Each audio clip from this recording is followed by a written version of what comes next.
warahmatullahi wabarakatuh. Di sini saya Irma Nur Kasana dari kelompok 5 akan mempresentasikan hasil diskusi kelompok kami, yaitu organisasi kurikulum. Pengertian organisasi kurikulum.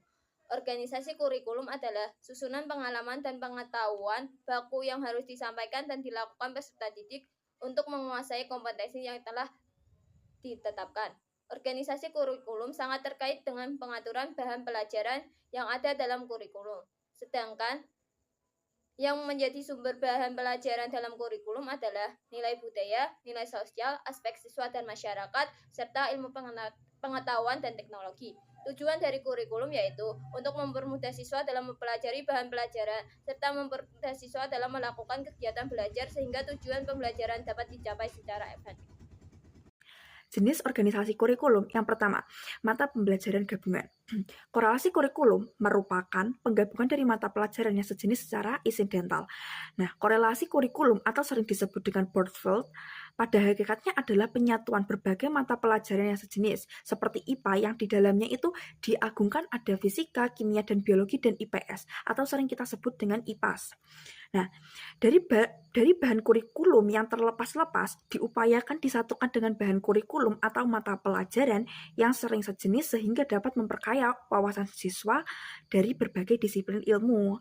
Nah, yang kedua adalah mata pelajaran terpisah.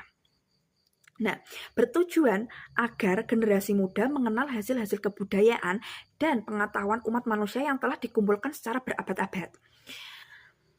Agar mereka itu tidak perlu mencari dan menemukan hasil dengan apa yang telah diperoleh dari generasi terdahulu. Dalam proses pembelajaran, bentuk kurikulum ini cenderung aktivitas siswa tidak diperhatikan, bahkan diabaikan, karena yang dianggap penting adalah supaya sejumlah informasi sebagai bahan pelajaran itu tidak dapat diterima dan dihafal oleh siswa. Demikian pula bahan pembelajaran yang dipelajari siswa umumnya tidak aktual karena tidak sesuai dengan kebutuhan dan perkembangan masyarakat. Jenis organisasi kurikulum yang ketiga yaitu kurikulum terpadu. Kurikulum ini cenderung lebih memandang bahwa dalam suatu pokok bahasa harus terpadu secara menyeluruh.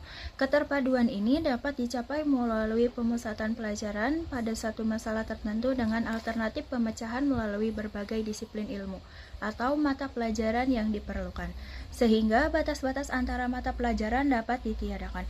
Kurikulum ini memberikan kesempatan pada siswa untuk belajar secara kelompok maupun secara individu, lebih memberdayakan masyarakat sebagai sumber belajar, memungkinkan pembelajaran bersifat individu terpenuhi, serta dapat melibatkan siswa dalam mengembangkan program pembelajaran. Model organisasi kurikulum. Yang pertama, kurikulum subjek akademik. Model kurikulum yang bertujuan untuk mewariskan nilai-nilai dan ajaran-ajaran yang sudah dikembangkan oleh para ahli di masa lampau kepada generasi muda masa kini. Oleh karena itu, materi pelajaran dalam kurikulum ini adalah apa-apa yang terdapat dalam buku-buku tua besar, termasuk di dalamnya kitab-kitab suci. Peserta didik diharapkan dapat menguasai isi dari buku-buku atau kitab-kitab itu. Kemudian yang kedua yaitu kurikulum humanistis. Model konsep kurikulum yang didesain dikembangkan untuk mengembangkan pribadi peserta didik secara optimal. Materi ajar tidak terpaku pada suatu bidang studi tertentu, akan tetapi disesuaikan dengan minat dan bakat peserta didik. Peserta didik diberi keluasan untuk mempelajari segala sesuatunya, sedang guru bertugas memberikan layanan yang baik atas kebutuhan peserta didik. Kemudian yang ketiga yaitu kurikulum rekonstruksi sosial. Model kurikulum yang menekankan pentingnya mengembangkan individu sebagai pribadi dan sebagai anggota masyarakat. Oleh karena itu, pendidikan adalah proses dan upaya memperbaiki situasi dan kondisi masyarakat di mana individu tersebut berada. Yang keempat, ada kurikulum teknologis. Kurikulum ini dikembangkan berdasarkan pada kerangka berpikir teknologis, yaitu yang berbasis pada ilmu pengetahuan ilmiah. Kurikulum teknologis memiliki sifat hampir sama dengan kurikulum subjek akademik, yaitu untuk mentransfer. Akan tetapi dalam kurikulum ini yang ditransfer ialah ilmu pengetahuan dan teknologi.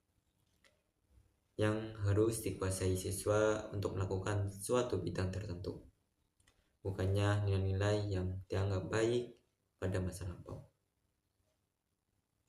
Meskipun mungkin ada nilai masa lampau yang dipelajari, akan tetapi dalam tujuan kurikulum ini yaitu untuk memperkuat kemampuan yang ingin dihasilkan.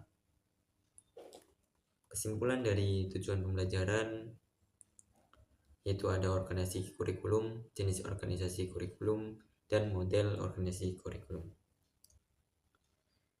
Dari organisasi kurikulum sendiri yaitu bertujuan untuk mempermudah siswa dalam mempelajari bahan pelajaran serta melakukan kegiatan belajar, sehingga pembelajaran tersebut dapat tercapai secara efektif atau secara optimal.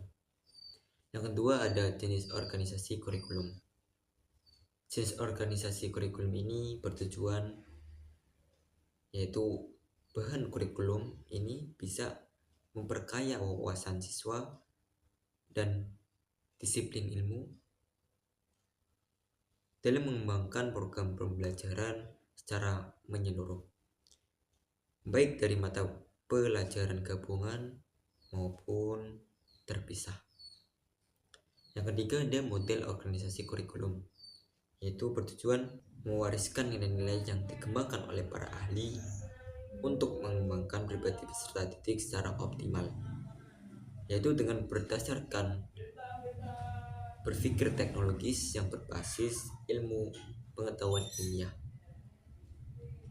yaitu dalam mengikuti perkembangan zaman sehingga peserta didik bisa memperbaiki situasi dan kondisi masyarakat.